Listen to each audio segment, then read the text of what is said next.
as famous as you are, a lot of people may not know who you are. So why would Jessiy need to write a book? Who is Jessiy? Who is Jessiy? What do you do? Where do you come from? Okay, so By the way, I hate those questions. Like I know.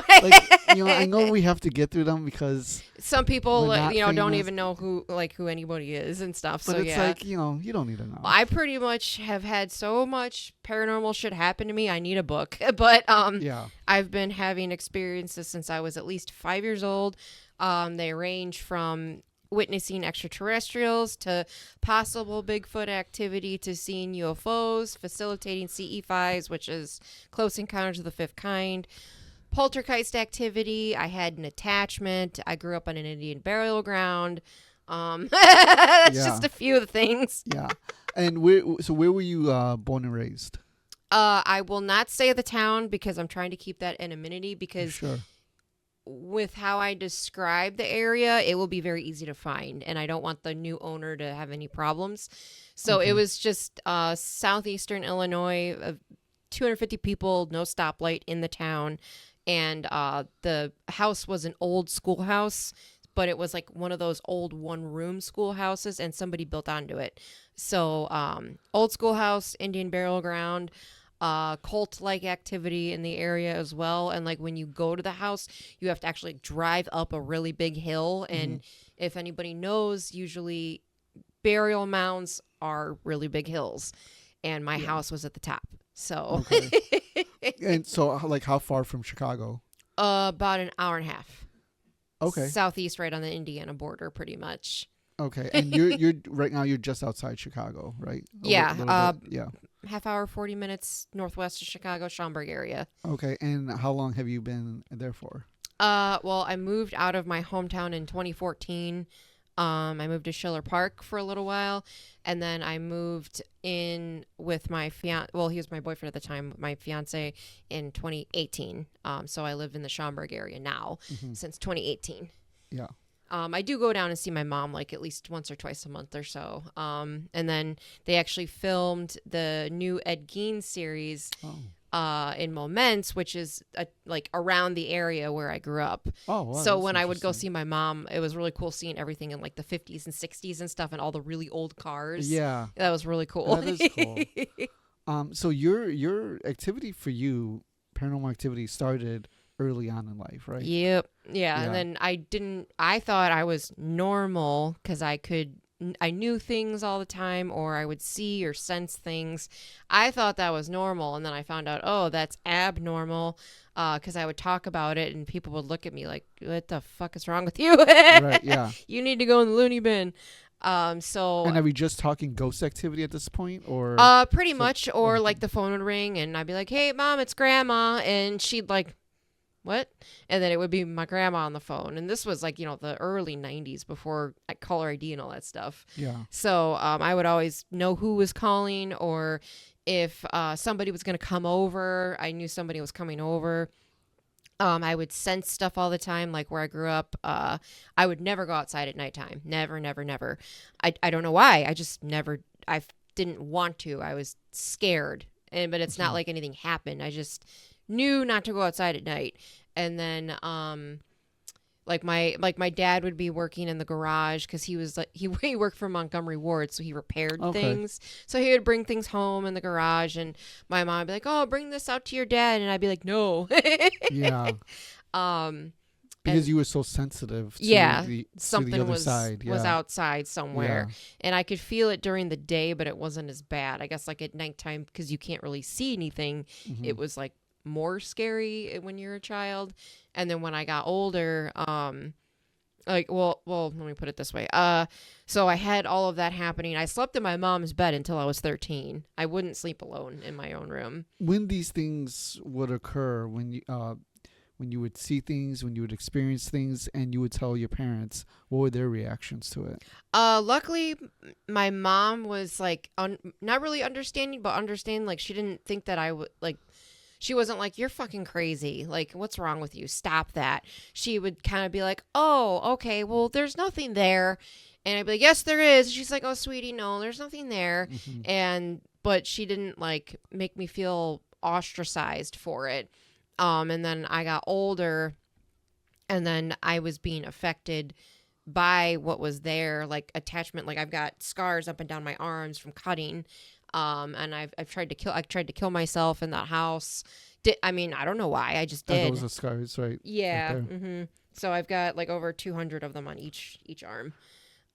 So that's what I did all the How time. old were you when that happened? I started cutting 14. I think I was 14. And then, like, since I came out of the paranormal closet 2 years ago, which Nate yesterday was like, you need to coin that term. I've never heard that term before. Paranormal closet? Yeah. That is a good one. Because, I mean, I wasn't public about it. I was close friends, family I'd talk to, or the very few people that were interested in it, I would talk to about it. And I was never public about it. Now I'm like, hey, Facebook, guess what? Right. Well, were these experiences so intense for you too? I mean, surely there was other things going on in your life where you were cutting. Well, so when I was 10, I saw my dad's dead body. So that fucked my head up for a while. And then I shut everything off, like my gifts, everything. And I'm realizing now that my inner child died that day. I didn't even really know anything about that. I just remember. So, and then I also have come to the realization that I actually astraled into the hospital room to see him. Mm-hmm. I didn't do it physically. I always thought it was physically until recently when I was being interviewed by Jackie and Bill Kuselos. Yeah. Yeah, so that was one of the first times I actually really delved into this stuff. The Mothman authors. Yes, Yeah. and how did you find him, and what happened? That's what I was about to say. So when they were interviewing me, that's when I came to this realization, because the more I'm talking about this stuff, I'm realizing certain things that I didn't really know. So it was 97, I was 10, my brother was 4, and we were watching Empire Strikes Back.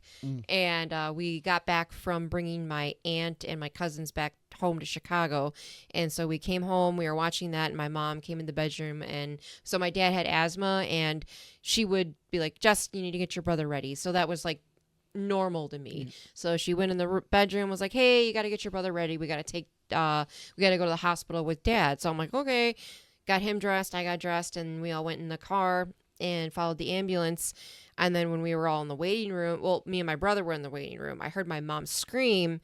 And then from what I thought was, I ran into the room and saw my dad's dead body and my mom there.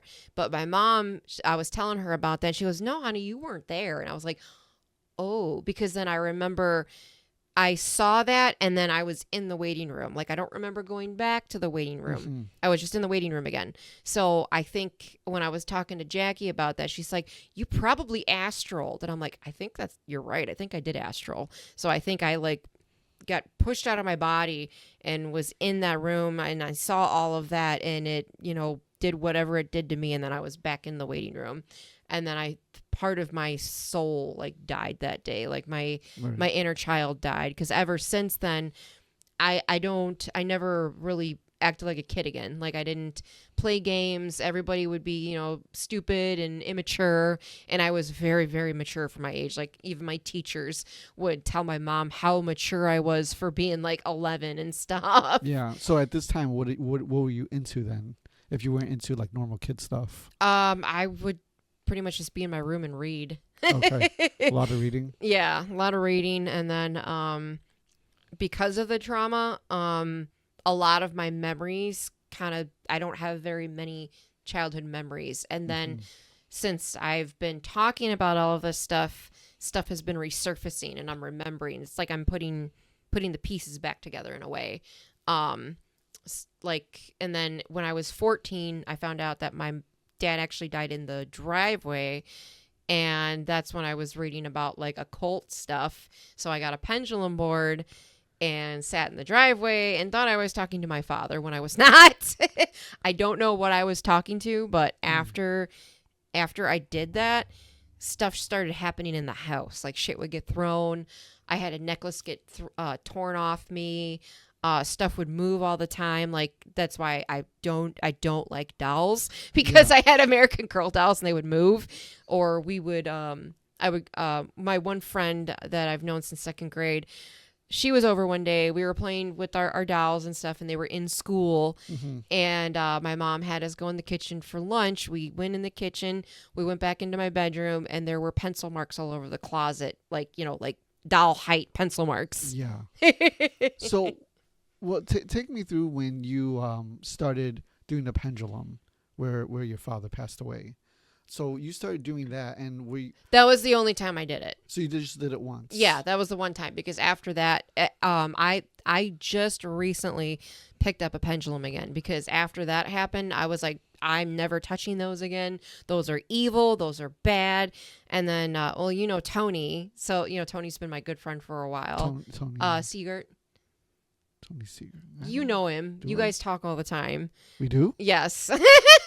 Charles Tony Siegert on Facebook. Oh, yes. Yes. Sorry, yes. But he's Tony and Nicole. Yeah. Okay. So he's the one, he's part of my soul family since like 2019. So he's the one that got me to start using pendulums again. He was like, it's just a tool, like how, and he explained like how it's just a tool. There's never any intention in them, because he was using one during a Reiki session, and I was like, I don't know about that. Yeah. And so he talked me through it, and then I started thinking about it, and I was like, yeah, he's right. And so I went to my friend's shop, Journey's Path, and they had pendulums, so I put my hand under each of them, and two of them were like really swinging at me, and he told me that's how I would know to choose one. So I bought two that day, and so now I use them for my Reiki sessions. I check chakras that way. Yeah. But from age 14 until about a year and a half ago, I didn't touch them. When the first time you used it, what were you doing it above? A board, like, A so board. there's no yes, and I think maybe was on it. It was probably about like this big, so it was just a circular board, and I held it over it, and I'd be like, Dad, is this you? Just dumb questions like that, and it would go to yes. Yeah. But like, are you happy? Yes. Like, do you miss me? Yes. And I would like, Dad, can can you come visit me? Yes. And I think that was the question that fucked me over. Yeah. So I mean, I'm sure when that's happening, you're very emotional, and you're probably thinking it's your father. At what point do you realize it's not him? When all the violent stuff started happening. Yeah. Okay. That makes sense. That makes sense. Yeah. Because I actually nowadays I realize that I actually had an attachment, because I got like partially possessed like twice. At that time. Not that day, but about a year and a half later. That so my best friend and my boyfriend at the time were on like a 3-way call, and I don't even remember what we were talking about. We were just talking, and then before I know it, I'm outside with a hatchet in my hand, sitting on a bench outside. I don't know how I got out there. I don't know what happened. I went back inside, and I hear them screaming on the phone, like my name, like, Jess, are you there? What the fuck's going on? Are you okay? And I was like, you guys, what happened? I was outside. And they told me that I was talking about, like, my voice changed. It was really deep. And I was talking about the different ways that I could kill myself. And then I just disappeared. And so they thought that that's what I went and did. And I was like, oh, I woke up outside, like, and I had a hatchet in my hand. What the fuck? Yeah. And so that was like one of the first times that I guess you could say I lost time. I don't know what happened. Sure. I just know point A to point B and nothing in between. And from what I understand nowadays, after all the research I do, like, that's pretty much a possession right there. Yeah. Yeah. And how long did this possession, how long did that last for? That one was probably 10 minutes, 15 minutes. But like, since it was an attachment, to me, that explains why I was so violent. And I was very hateful, why I did this, why I cut myself all the time. The couple times I did try to kill myself, I would threaten people all the time, like with like a knife and shit. If I wasn't, like, a boyfriend, he would not say or do something that I thought he should, so I would threaten him with a knife, like that type of shit. And now, like, when I tell people I was like that, they're like, what? Like, it doesn't make any sense, because that's not who I am. Right, yeah. So that's 100% an attachment. And you're probably going to ask me, when did I realize it was gone? Yeah. Well, I will, but There's so much to unpack with that. Uh-huh. There's so much to unpack. I told you, like, this is why I'm writing a book. Yeah. Okay, so that was about 14 years old, you said? So the first time I really realized that something was off, yeah, about 14, and it lasted until we lost the property in 2012. Okay. So you would you would date these guys and you would lash out at them. Mm-hmm. When those things would happen, do you like feel like you're not yourself? Did you feel like a presence with you? No, not exactly. I was just so. I mean, nowadays realizing what happened, I definitely know it wasn't me, but I was just always so hateful and very angry all the time and violent. Like, I hated everybody and I hated everything, even though it made no sense. Why would I? Like, I would say, I love you to the people I was dating, and I did. So then it's like, wait, why would I do that? That doesn't make any sense. Back then, I don't think I really felt anything because it's almost like it was already a part of me, kind of. Okay, yeah. So it's like a symbiotic relationship. Sort of, yeah. And then nowadays, it's, I think about it and I'm just like, wow, that was not me. I don't know why I did that. So it's really interesting because it's like nowadays I can feel a presence. I know when there's a presence and I know when it's not me. Like if I'm in a certain location and I'm just like really angry out of nowhere. I'm like, whoa, okay, I know this is not me. You need to back up. But back then I didn't really know that there was a difference, if that makes any sense. It does. Yeah. Were you delving into the occult at that time as well? A little bit, yes. Yeah.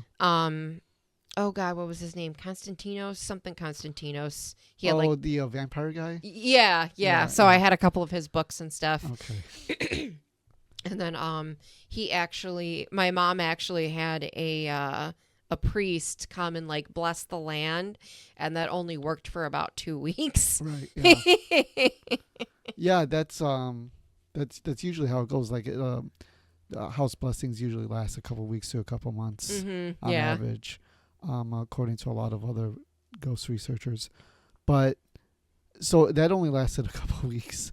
Well, probably because you continuously were, Well, like I didn't really do too many rituals or anything like that, but like I'm trying to think how to word this right. Like I had a lot of, like I even had like the Necronomicon and all that crap in the house. Yeah. And because of the fact that my personality was more negative, that's probably why more negative attachments happened. But what's happening at the house today, I think that's what's just there on the property. Like since it's a burial ground, whatever is there watching after the property probably felt, because I was bringing occult stuff onto the burial ground, that was not good and it didn't want that there, and so it was trying to get that off of the property, if that makes sense. Yeah. So I think that's how it was, at least now. Like, we can get into that whenever, though. Well, why do you think you were angry? I mean, it seems like it stemmed even before your father passed.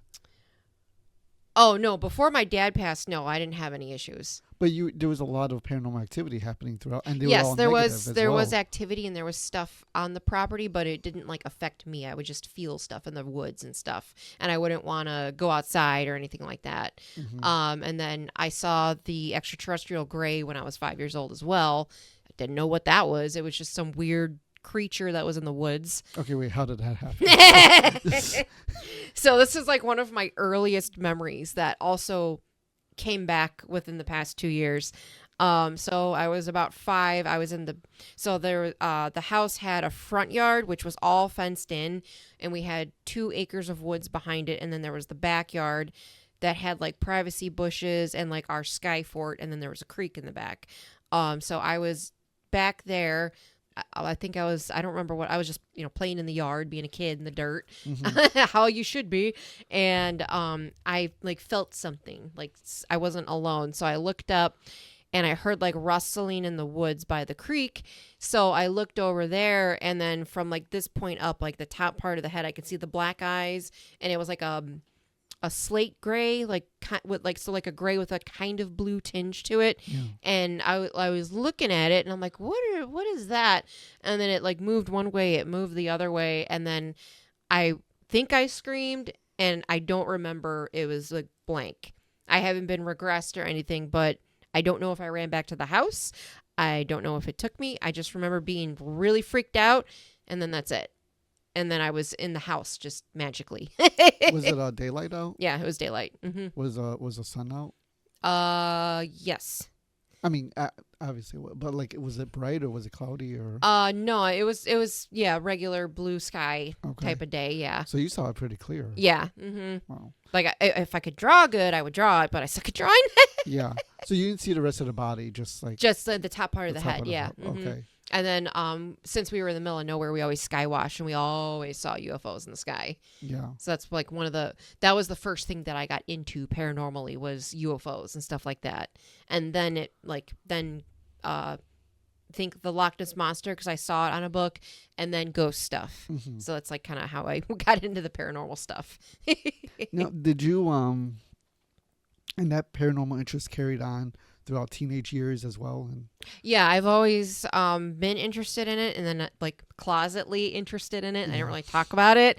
And then as I like the past, I don't know, like 10 years, maybe 7-8 years, I started to really get into it more, because I'm like, wait, there's podcasts about this stuff? Yeah. And then like, I didn't know that you could go ghost hunt with Dave Schrader or Chris Fleming. I didn't know there were paracons. Like, this is all very new to me in the past 2 years. Like, because I mean, I didn't even know that was like a thing, because I've been so, I guess you could say, sheltered. I had no idea. Right. So do you think your spiritual sensitivity or your psychic ability, is it runs in the family? I don't know. I'm adopted. So, are you? Yeah, I have no idea. And I can't really find out who my parents are because of the fact that my records are sealed.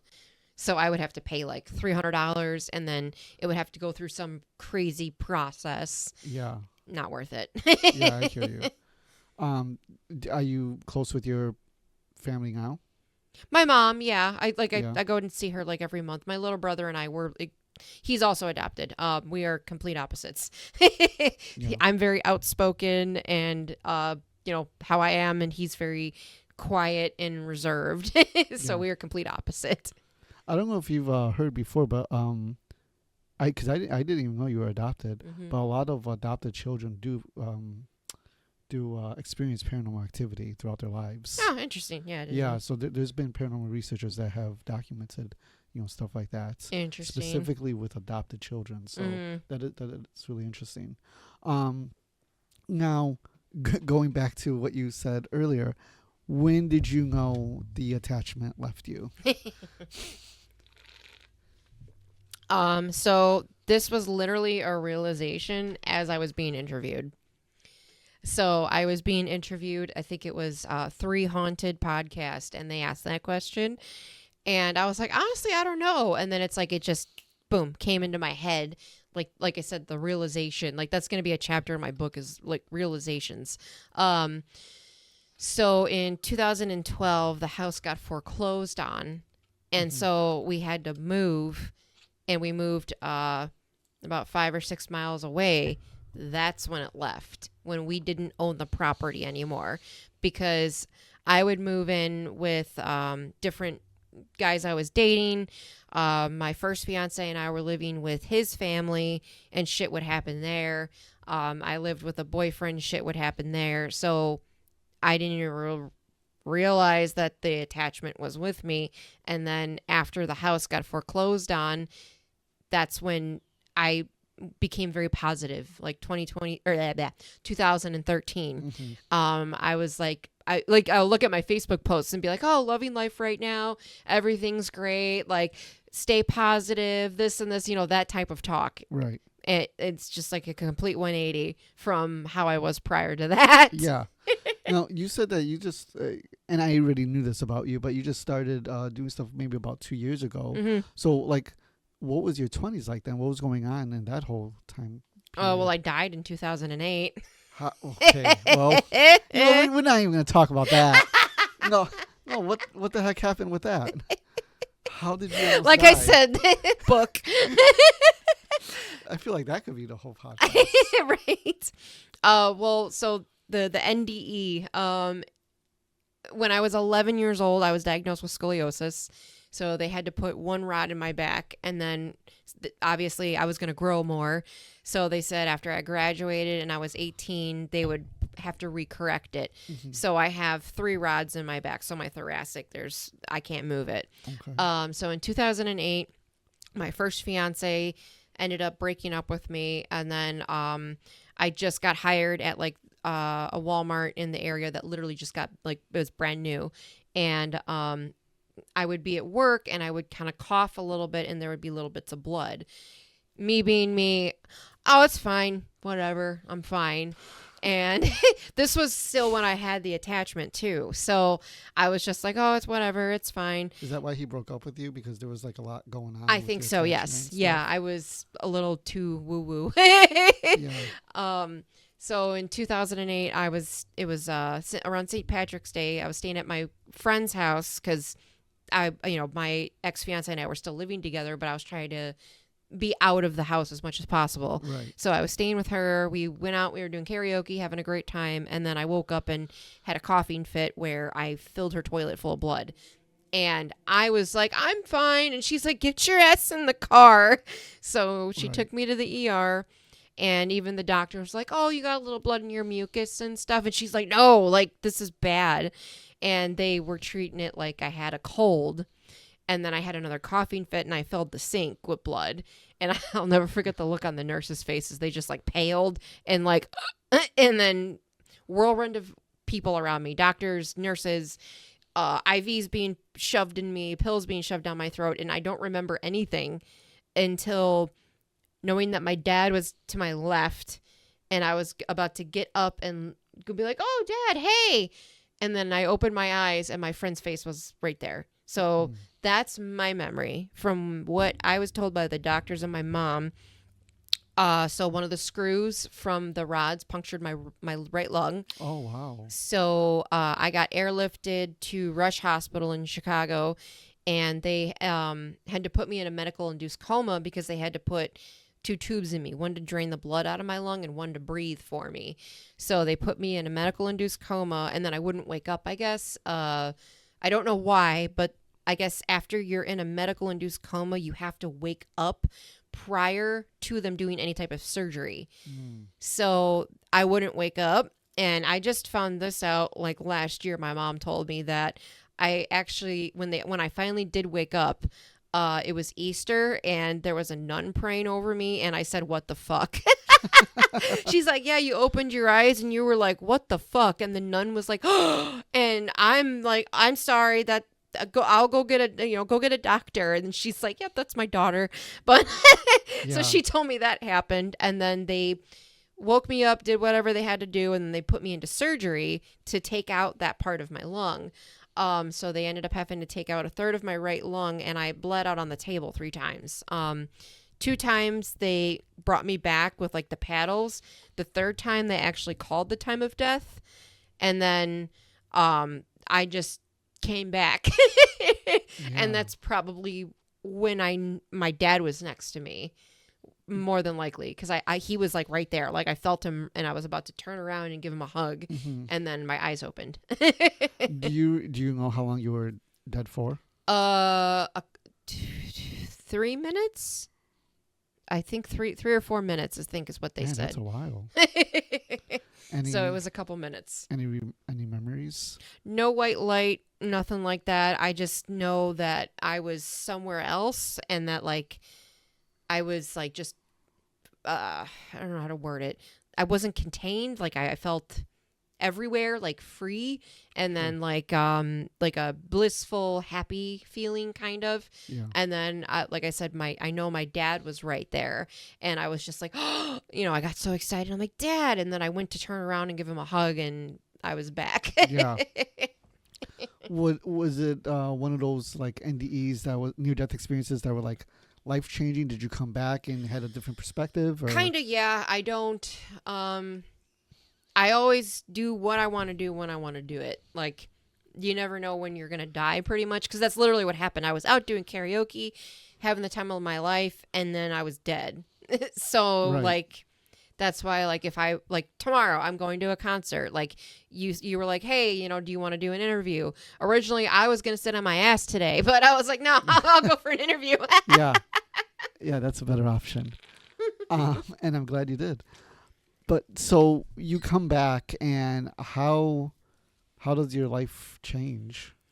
Well, I was like I still had the attachment. So I was still, and I was figuring out that I had like abilities, but I didn't really know that at the time. I just knew when I was out at a bar, I would always be like depressed and upset. So then I would drink to try and numb that away. I would feel okay for a little bit, and then I would go back to depressed, upset. And so that was the cycle. So it was weird. It was like, I wasn't exactly changed, but I had a different mindset. Okay. So like, if I wanted to go do something, I would go do it, and I would try to enjoy whatever I could when I could, instead of like waiting around. Because then I literally was like, I need to go to school. So then I decided to start going to college. And then I was studying psychology. So 2009, yeah, I think it was 2009 August was when I started going to school. So a little bit over a year later. And you had been doing modeling as well, right? No, not really. I kind of did a little bit here and there. Yeah, you have all those like pictures of. Yeah, that was later though. Oh, that was later. Yeah, that was later in life. Yeah, Okay, because when I died, I was 21. Oh, okay. Yeah, so 2008 I was 21, and then 2009 I was 22, and then that's when like I don't even remember how the modeling stuff came up. I think somebody added me on Facebook and brought it up or something like that. Okay. And then I did a few photo shoots in like 2013, I think it was. I was on a calendar. It's actually how I met my fiance. We were both in the same calendar. Oh, that's cool. He was a fire performer, and then I did modeling. So that was the Chicago Metal Alliance calendar. We were both in the same one for 2014. Awesome. So we met then, but we both were with different people. So we didn't start dating then. Oh, okay.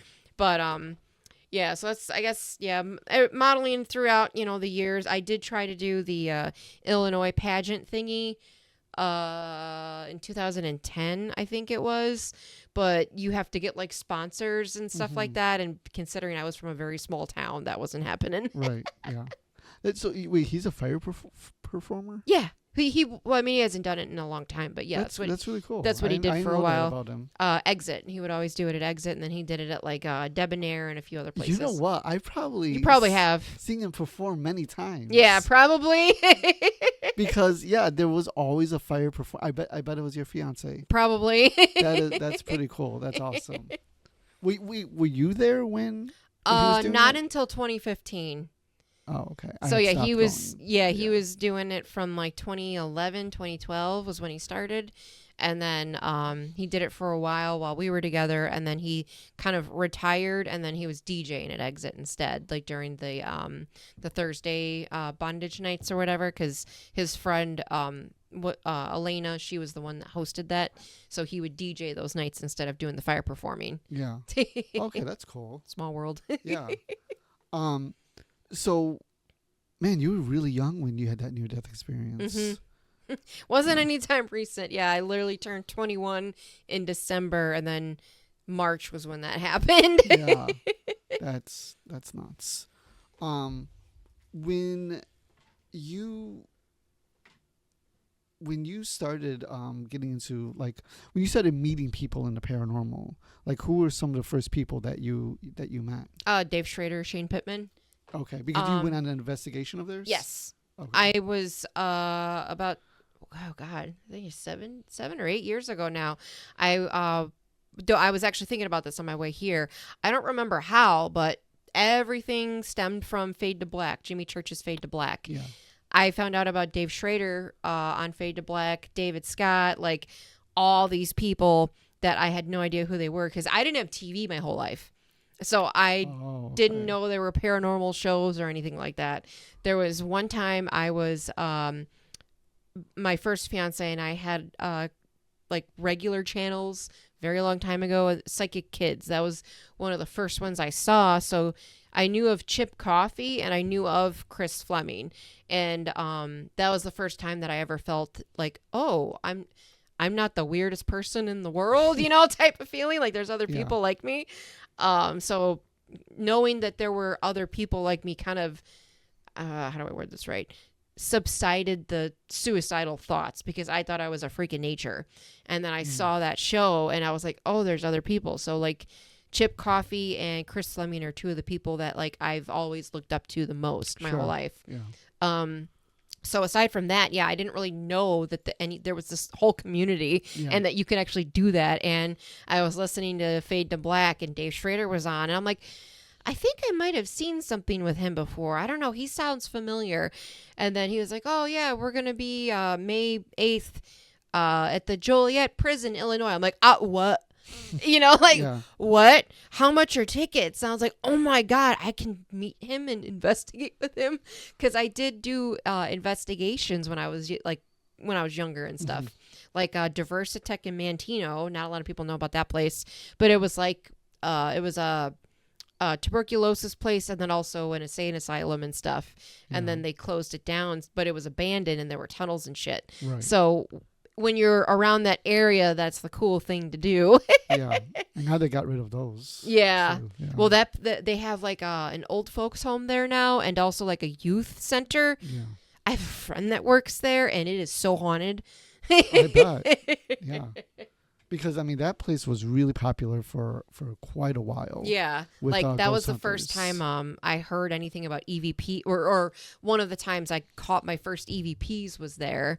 So, like, that was an introduction kind of into the investigation field. And then we went to a graveyard on June 6, 2006. 666. Because, that was so cool.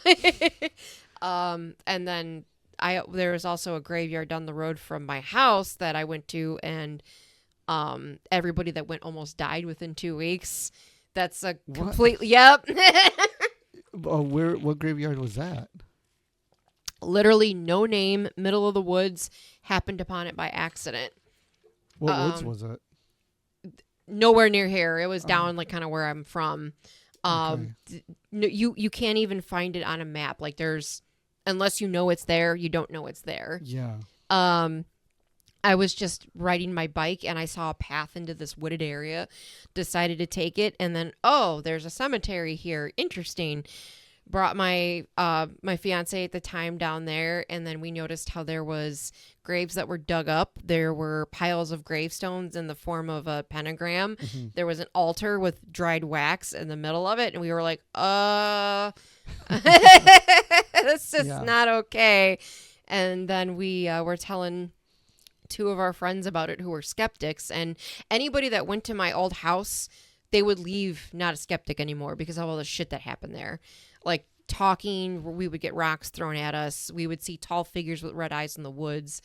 So we had two of our skeptic friends with us. They were like, well, let's go to that graveyard. And we're like, okay. So you have to actually like park your car in a field and then to walk to it because it's all overgrown. There's no road to go to it. So we led them there, and my one friend, he was in the Army, so he's like, if I can't touch it and kill it, it doesn't exist. Like, that's his mindset. So he had like a knife, a flashlight, and we kept hearing something following us. So he'd stop, who the fuck's out there with his flashlight looking? He's like, I don't get it. There's nothing here, but I'm hearing something. And we got to the graveyard, and there was this like 10-foot tall black being just at the back of it staring at us. And he was like, what the fuck? We're getting out of here. He's like, come on, let's go. Like, my Army friend was freaked out. You all could see it? Or yes. And then we booked it. As we're leaving, we could hear something chasing us in like the leaves and stuff. And literally within 2 weeks' time, all four of us almost died via car accident stuff. My Army friend was on his crotch rocket, and he was driving home, and there was just a pile of pallets in the road. So he swerved to avoid it, got into an accident. My other friend was driving home, and then there was a pile of 2x4s across the whole road. He got into an accident. And then me and Bobby, that was my fiance at the time, we were actually leaving my one friend's house. because he got into the accident, and then we went there to check on him. Like, it was like 2 days after his accident, we were there, and we were driving home back to my house, and it was like raining and stuff. And then when you grow up in the middle of nowhere, you kind of know, like, oh, 2 stop signs, you take a right, and then you go up until the first stop sign, you hang a left. Like, that's directions back then. Okay. So, like, we knew where we were. There was no reason for us to be lost. Yeah. So as we left, and it was like not even 5 minutes, I've got one of those gigantic CD books in my lap, like it holds 500 CDs. So I'm looking for music. I'm paying no attention, and I hear Bobby go, "Oh shit." And then I'm about ready to look up and be like, "What?" And he hits the gas. I fly back in my seat. CD book flies in my face. And then the car like crashes. And I'm like, "What just happened?" And he's like, "Are you okay?" And I actually ended up with a concussion. And I'm like, what just happened? So I guess we were driving, and I don't know if we went through a time loop or what the fuck. But 5 minutes after we left my friend's house, there was a T intersection, and there was no sign that said T intersection, stop sign. We were just driving, then boom, T intersection. So he was like, either I slam on the gas and we go over the ditch, or I hit the brakes and we possibly face plant into it. So he hit the gas and we flew over the ditch. But where the accident was literally 15 minutes from my friend's house, not 5. I don't know how we got there in that time. Oh, wow. It makes no sense. Yeah. So, and that's literally like all 4 of us almost died within 2 weeks after going to that cemetery. And like my 2 skeptic friends, whenever that gets brought up, nope, fuck that, never going there again. Yeah. That shadow that you saw, like, did it look human? No. What did it look was like? it was just a big black mass, like, Oh, a mass. it kind of like it was just huge. Okay. I didn't see any eyes or anything, but it was just like, with the moonlight and everything, it darkened like a big section, and it wasn't, you could just tell it's not supposed to be there. Yeah. And like it's not a big graveyard either. It was relatively small.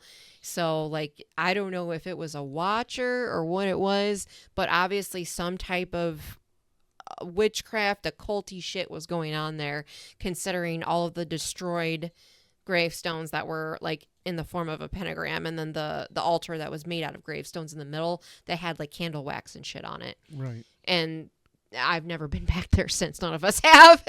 So like, somebody was doing something. Yeah.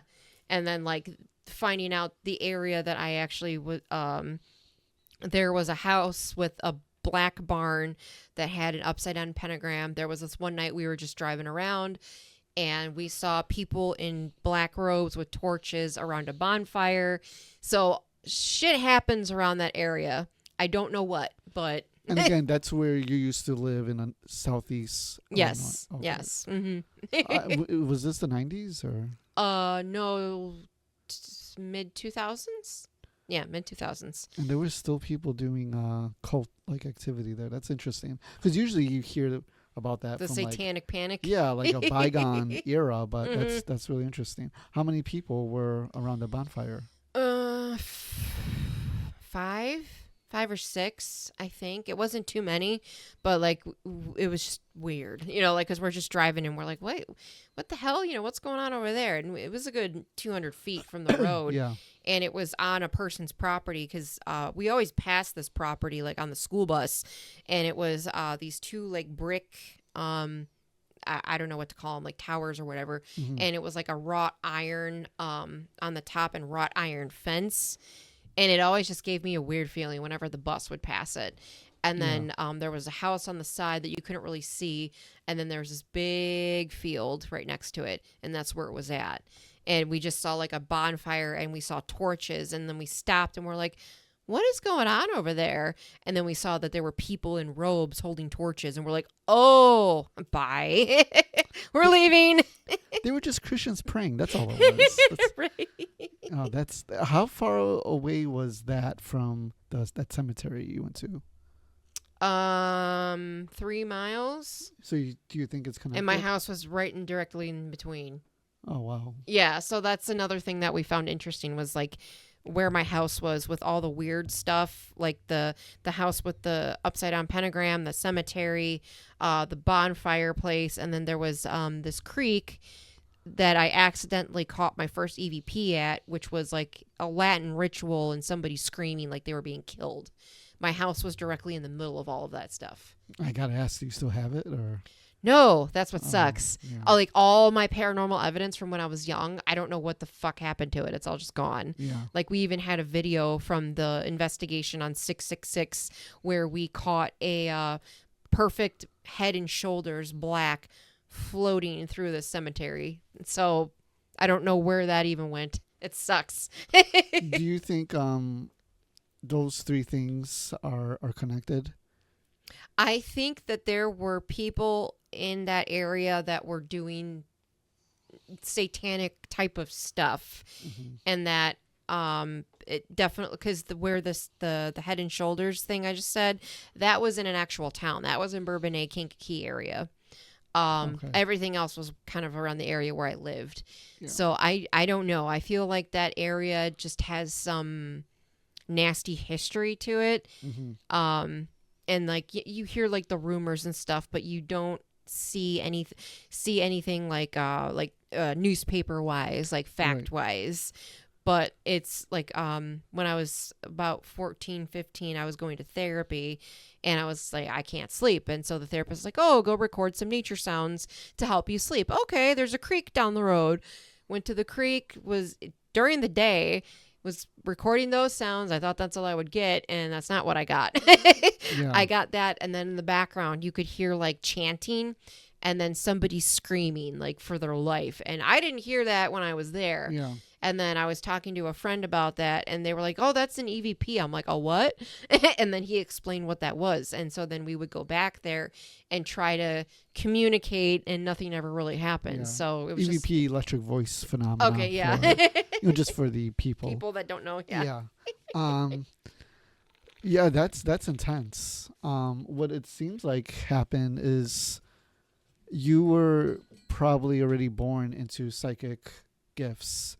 Oh, yeah. And you were in a spiritually charged environment, but it was a negatively spiritually charged environment. Yep. So that kind of latched onto you and threw you into like a spiral of suicide and depression and stuff like that. Pretty much. And then as soon as we sold that property, whatever it was, lifted. Yeah. And now like I'm in the positive, doing the Reiki and the sound healing and stuff.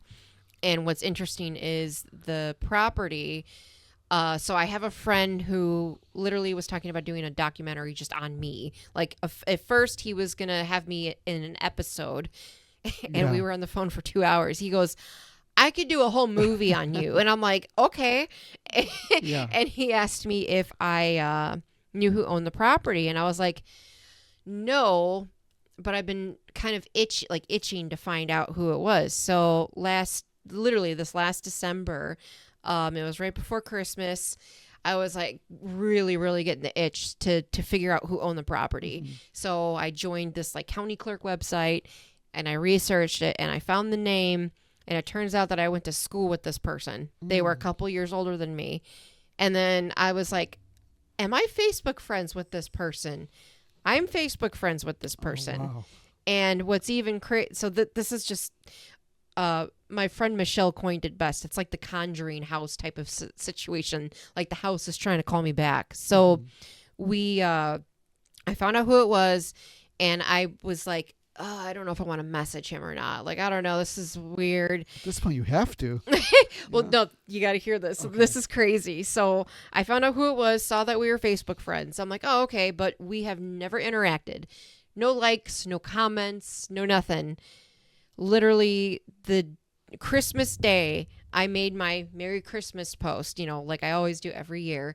He put, Merry Christmas, Jessiy. I hope you have a great day. And this was literally 3 days after I found out who he was. Yeah. And then I was like, I didn't, what? We've never interacted. I find out you own my property, and then out of nowhere, you're commenting on like a Facebook post. That's freaking crazy. And then January rolls around, and I was like, I don't know if I want to message him or not. I don't know. And then I finally got the balls and I did. And I'm like, how do I word this so I don't sound nuts? Right. So I was like, hey, I don't know if you remember me. I'm Jessiy. I actually grew up at the property that you own. My dad passed there, so I thought of possibly stopping by. And he literally went into a spiel about, he added me on Facebook over a year ago because he sees that I'm into spiritual stuff. He believes in spiritual stuff and he believes in the paranormal. And I'm like, well, that was easy. I don't got to bring that. Have that awkward conversation. And I was like, oh, well, have you had anything happen at the property? Oh, yeah, all the time. Okay, like what happens? And I guess he gets growled at a lot. But what's even more crazy is he's had that property for over a decade and they can't do anything with it. Like they tore down the original house and garage and they started rebuilding it and they made it a 2-story. There's no siding on it. There's no walls in there. And it's been over a decade since they bought the property. And he told me that they just keep having problems, like getting the permissions and like the siding, like CITING, like the siding and all this stuff when it comes to building on the property. Mm-hmm. They just keep having problems and they can't do anything with it. Right. And I'm like, well, that's interesting. Maybe whatever's there doesn't want them there. Yeah. Because like my family, my mom, she gardened, she put trees there and flowers. So if you think about Native American stuff, you need to take care of something that was Native American land. Otherwise, they will drive you out. So I think what happened was because my mom added to it and took care of the property, yes, I had horrible experiences, but I was the only one, and I was the one that had the psychic gifts. So that kind of makes sense. They literally tore up all the privacy bushes, cut down over a half an acre of the trees. Mm-hmm. There was this really, really, really old oak tree that was pretty much dead, but we kept it. We didn't cut it down. They cut that down. So they literally tore up the property, took out so much that my family added. So I think whatever is there is not happy about that. And it's like, no, I don't want you living here. Yeah. Well, I mean, it seems like it's been unhappy for quite a while. Right. Did you get a chance to go over there? I've stopped there with my mom. I don't have the balls to do it alone yet. Right. Yeah. But my mom and I went there a handful of times. And like that's how I know like there's no walls in the house. Like it's all just 2x4s. The garage is pretty much finished, and the same with like we kind of had a pet cemetery on the property because my mom's always had animals throughout my life. Mm-hmm. So whenever they would pass away, we would bury them. Okay. And my mom she told me she specifically told them, this area, don't do anything there. There's animals buried there. Well, they didn't heed that warning and they dug up that area anyways. This is a movie right here. Right. So like that whole area is all dug up and different. Like it's completely, the whole area is completely different now. And it's kind of sad, but it's also, it kind of makes me giggle considering the fact that whatever is there is not letting them stay there. Like you're not building here. Has he asked like for your help with No, he said that if I ever want to go there, we could hang out and stuff. And I don't feel right about that. Like something in my gut is telling me not to do that. Yeah. So that's why I haven't gone back. And then my friend Jay, I sent him a picture of the guy. I didn't tell him who he was. Yeah. Jay Hill's a psychic medium that I trust and and I know. And I was just curious. I was like, hey, so how are you about like psychometry, like looking at a picture and getting stuff off of it? He goes, I'm pretty decent. Why do you ask? I'm like, I'm going to send you a picture of somebody and I want to know what you think. So I sent him a picture of the person and he was like, so what I'm getting is this guy definitely has had a lot of darkness in his life and he's battling it right now and he's trying to get rid of the darkness and everything that I already kind of felt, he picked up. So I'm like, okay, you literally just validated everything. Yeah. And I was like, oh, well, that's the guy that owns my old property. And he was like, what? I was like, yeah. And he said that he was being told to tell me that that's in my past, that I don't need to start digging that up, that I need to keep that in the past. Yeah, that's not your battle anymore. Yeah, and I was like, it's his. Yeah. Okay, noted. So that's why I haven't really tried to go back there. That's fair. That probably makes sense. How about your current home? Like, how's? It's our apartment's fine. Every now and then I'll feel like a little off. Yeah, but that's probably just your own psychic ability. Yeah. And what's funny is I think Steve's becoming psychic now because he's with me. Because there'll be days where he'll be like, "Babe, have you saged the apartment recently?" No, why? I don't know. I feel weird. Can you sage? Yeah. I'm like, okay. So like he gets it, but he doesn't get it. It's hilarious. I have accidentally brought stuff home, and usually I just be like, okay, just don't fuck with shit and please leave me alone. And if I feel like it's negative, then I will sage and be like, you need to leave. So like I know how to handle it now. And it tends to help when you sage. Oh yeah, saging, and then I have my sound bowls and stuff too. Because there's been times where like I just like feel really depressed and I start getting suicidal thoughts. I'm like, okay, this isn't me. Yeah. Just like how I was saying before, back then I thought it was. I didn't know. And nowadays, now that I know better, I'm like, oh, this isn't me. This doesn't make sense. So then I know how to handle it better. So sound bowls you mentioned, you do that. So like we already mentioned, you started getting into the spiritual field, into paranormal field. Yeah. How did that come about, and what do you do in it now?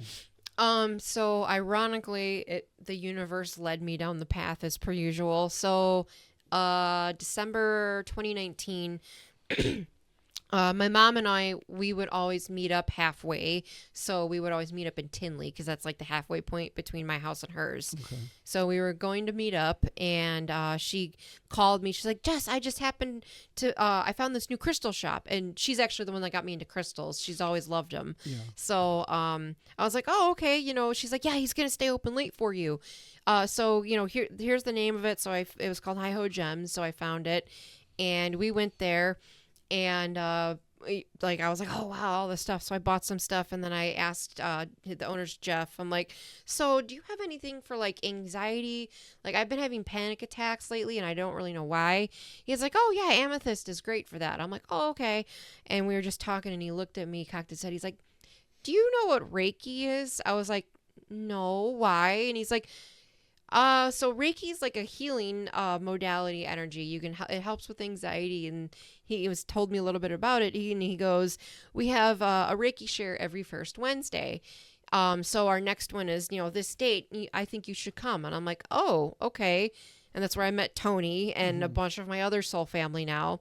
And Tony was the first one that gave me a Reiki session, and I'm like, how can I do this? And then I actually found out that I've been doing it most of my life, not really realizing it. So I would be dating somebody, and they would have a headache, and I would put my hands on their head and they would feel better, or a stomach ache. I would put my hands on their stomach and they would feel better. I didn't know there was a name for it. It just happened. So I was like, oh, okay. So then I got attuned. My first attunement was May of 2020. Second attunement was October of 2020, and my master's was 2022, I think. Well, what's attunement? Attunement is, so if you find so there's different levels of Reiki, level 1, level 2, and then the master level. And so if you find somebody that has the ability to attune you or teach you, what they do is they kind of open up your aura, and they put the Reiki symbols in your aura, so you're able to channel the universal energy through yourself to other people. So I'm not literally healing people. I'm just the conduit to help other people heal. So yeah, I've been doing that since 2020. And then the sound bowls, I've always been a musician. And then so when I found out about sound bowls, I wanted to learn how to do that. So I bought my first set in 2021, and then I have, there's crystal and there's metal. I prefer crystal bowls because they reverberate really well. And like, I don't know, I feel like the sound is more effective, if that makes sense. And then metal bowls I use for more like around with somebody's head or along their body or like on their body. I do know some of the people that watch are not familiar with a lot of this stuff. So what are sound bowls like? So I was like, how do you even describe? It's like it's a bowl that makes sound. So I think that there's an instrument with it, right? So and the idea is that you go over the bowls with the instrument, and it creates these frequencies. Yeah. So there's crystal ones, which are literally made of crystal bowls, and then metal ones, which they could be aluminum, bronze, brass. A lot of Tibet is kind of where the metal bowls started, and a lot of them are made in Nepal. So you can hit them to ring them, or you can go around the rim with a specialized, I don't know, wand tool that has like felt on it, and it reverberates the sound over and over again. And then one thing that I realized when I was researching my own, when I wanted to buy them, so frequencies and hertz can be healing. And I realized that, so if you look up anything like healing frequencies, 432 hertz comes up a lot. Unfortunately, a lot of bowls are under 440 and not 432. The reason for that is because in World War II, the Nazis realized that 440 hertz disrupts our cells and makes people anxious, upset, angry, violent, and everything. So after World War II and the Nazis figured that out, music is recorded in 440 hertz now, not 432. I was just talking about this with Rob. Yeah. We were just talking about how a lot of music are recorded on like these negative frequencies. Yeah. And they won't hear me, but the Heaven's Gate cult also used that when they were in the mountains. They had those forks. Yeah. And they used that frequency. Rob, for those that can't hear, Rob just said that the Heaven's Gate cult used the 440 frequency. Yeah, with the forks. I didn't know that. The tuning forks, yeah. That's interesting. Okay, so then you understand what I'm saying then. Yeah. I brought this up yesterday, and Nate had no idea about any of that. So, everything is recorded in 440 hertz now, not 432. That's why, like, Beethoven, Mozart, and everything prior to that, it's like, you get happy and, not negative feelings. And nowadays, it's the opposite. Singing bowls are made for 40 hertz, which is messed up because they're supposed to be for healing. So you literally have to research and find a 432 hertz set or bowls, and they're more expensive, ironically. So it's really nuts. It's really orchestrated. Yeah, no, it is. Mike, do you remember when I sent you that video about the chanting? It was like Catholic. It was in the Catholic Church, and they were chanting.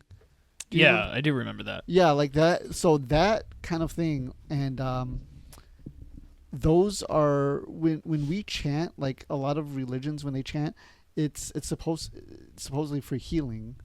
So it's not just prayer, but there's healing involved in those. Yeah, that makes sense. And when I sent that to you, like I sent that to you, not only was it beautiful, but it's like I felt different after hearing that. Like it was like really like transcendental. But yeah, so it's like I'll have to go back and listen to it. Yeah, the Om, like when you do the Om, like how you're supposed to, it literally like relaxes your nervous system. And then another thing with sound healing is, if you think about it, we're mostly water. And I don't remember the scientists that did this, but they put water in the bowls and everything. And when it's the proper frequencies, it turns into beautiful patterns. But when it was like 440 hertz and other negative frequencies, it was just like discombobulated and chaotic. Yeah. Rob, can you look that up? It's a Japanese scientist who water study. Yeah. Sound, like frequency water study. No, I looked into, and of course he has his how do you say, his opponents, because there is other scientists that are like, well, no, nothing has been proven. It's like, well, nothing there isn't like a scientific board that say like, oh yeah, this is correct. But it's like, but one person showed you can that, see the difference. difference. You can see it. Like, yeah. You know, it's like what more do you want? But like, you know, of course, as anything in the scientific community, and maybe rightfully so, like everything needs to be like certified and Right, yeah. But still, I mean, he's showing that things. You found it? I think this is who you're talking Yeah, it is. I'm gonna butcher this. Masaru Emoto. Okay, yeah, Emoto. Yep. Yeah, that's because it. I read his book many years ago. I read his book, and it was fascinating. Mm-hmm. I'm just gonna read it briefly, real quick. Japanese scientist and author renowned for his controversial studies on how human consciousness affects the molecular structure of water.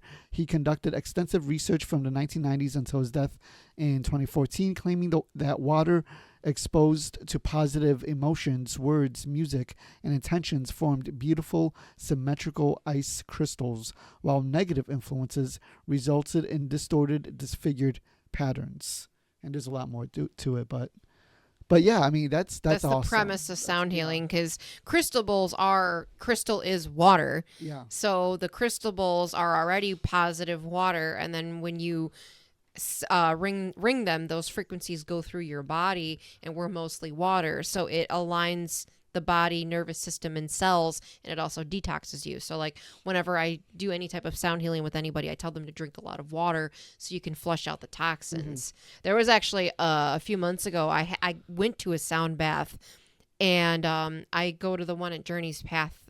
Mike does it every month, and I was there for the sound bath, and I literally was having just a horrible month, lots of negativity, lots of just bad crap happening. Sure.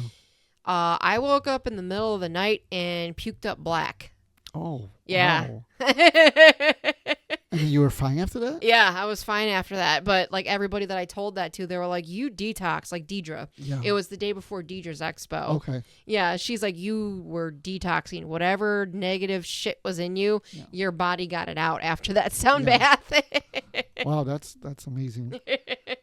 So before we wrap up,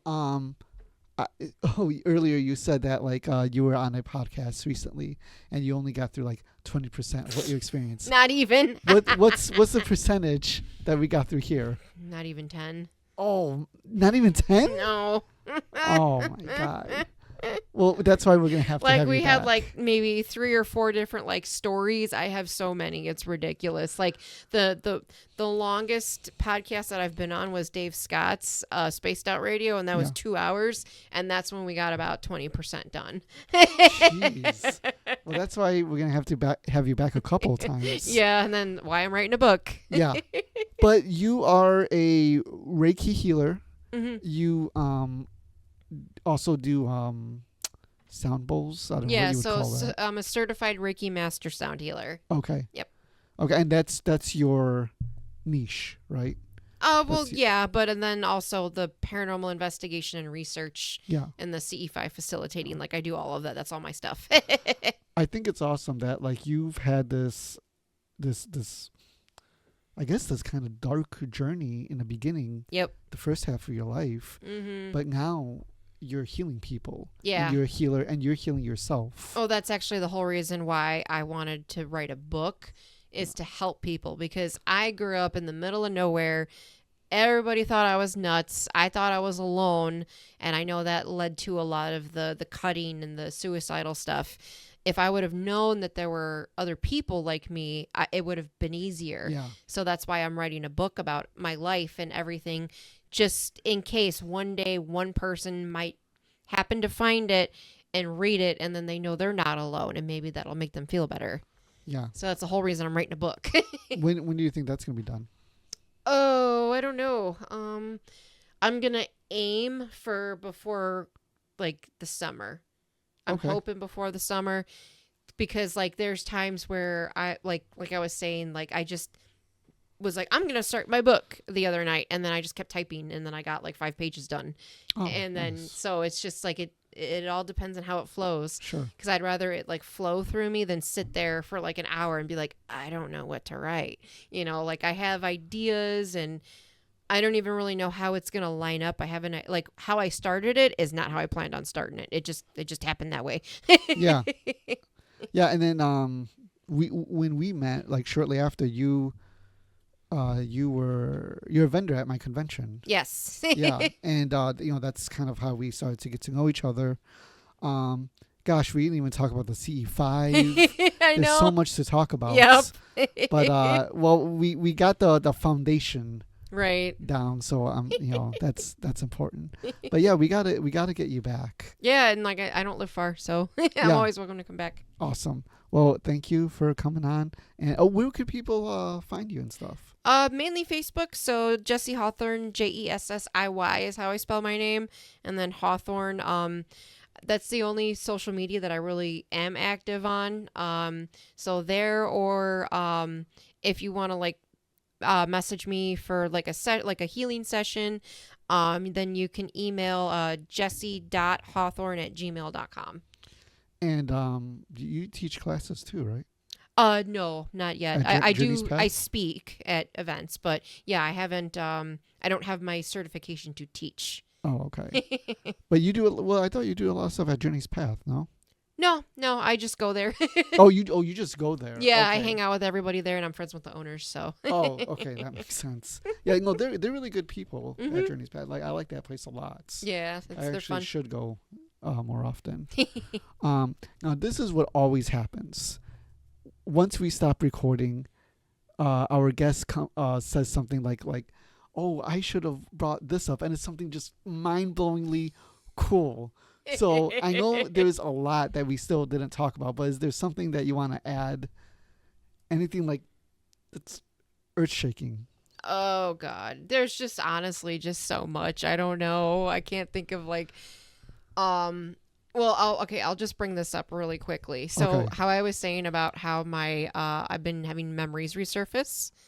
Yeah, Recently? you did. Yeah, you did say that. Yeah. So a couple weeks ago, Chris Fleming and I have like identical lives. It's really insane. When it comes to the paranormal, a lot of the stuff that he experienced and how he experienced it was the exact same as me. So my friend Michelle and I were supporting him in Arlington Heights. He had like a little talk, like Halloween get together, Mhm. and somebody asked him, "Do you believe that there's life outside of Earth, like in the universe?" And he says, "Oh yeah, 100%. Like, actually, let me tell you a story really quick."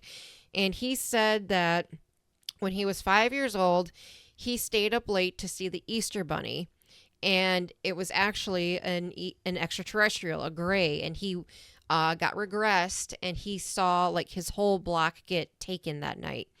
And he was describing what he saw.